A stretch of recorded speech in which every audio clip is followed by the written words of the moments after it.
Hey, what's going on, everyone? My name is Sean. I posted a video a few weeks ago about my Red Sea Reefer 170. So that's a 43-gallon tank. I downsized it from the Innovative Marine SR60 because I run a lot on the weekends and it was just too much maintenance to keep up. So my hope is that the Red Sea Reefer 170 is a little less maintenance. And since I'm probably going to continue to post videos, I decided a good handle for me would be Reef-Runner. So that's what you can look for if you enjoy watching these videos or not. So I'm going to flip it around. I do have, just like I mentioned before, the stock Red Sea LED 90 in the tank. And I think I mentioned about my anemone last time and having it for a long time, and this thing will get bigger. It's just way too big for the tank, but no way to get that sucker out of there now. It'll really get open and like I said, consume basically half this side of the tank. Got the black storms, as I mentioned, and they still have not found their way into that anemone. I'm hoping that they do here in the near future. I have the light on the 15K just to get rid of some of the blue. I should have probably dropped the blues down a little bit more to have a better picture in there.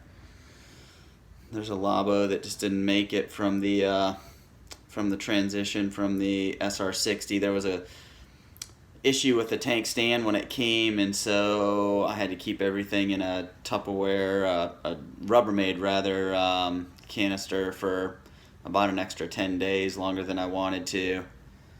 This thing is actually gold. That head there is missing because it fell into another coral and got torched by it.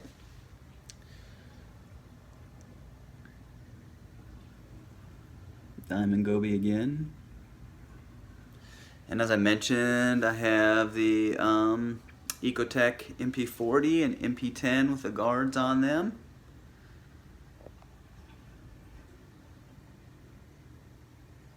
Black storms. So I have like 20 pounds of sand, and I don't even have any idea what I have for live rock in there. I do have quite a bit.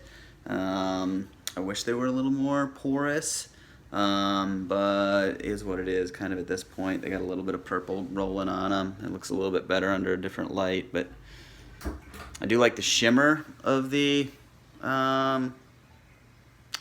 Reef LED 90 light from Red Sea. And it is nice to have that plug and play option if you're someone that doesn't really geek out on all of the spectrum stuff. In my sump, I have the Reef Octopus 110 Classic. In my filter bag there, I keep a small bag of ChemiPure Blue and ChemiPure Elite, which is probably a little overkill. And then Marine Pure Gems, I have in that bag there, I have 2.5 boxes probably, and then I have another bag tucked down there that has about 1.5 bags in there. So they're supposed to be, to be able to filter like a 70-gallon tank, so plenty of ability to do some biological filtration there. So we'll see how they work. I actually just dropped this bag in with the I got 3 more boxes of the Marine Pure today, and so I just dropped those in. I'm not sure if I'll keep that location. That's getting a lot of flow over top of them. I don't know that it needs that much. But anyways, and then, I can't ever show you, but I do have a nice bit of Chaetomorpha growing in that little section there.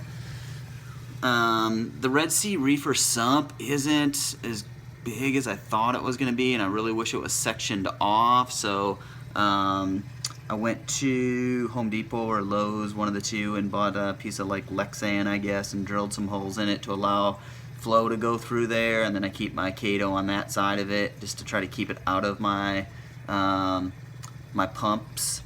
I don't really love it. I don't know that I'll ever get to the point where I'll drain my sump completely and really make something a little more permanent, but my Reef Octopus, it's a little bit bigger. I probably should have went with the Red Sea, what they recommended, their Red Sea Reefer 300 skimmer, I think it is. It probably would have been a little bit more compact in there, but anyways, at this point, it is what it is. And then I got the Varios 2 return pump back there, which is very nice.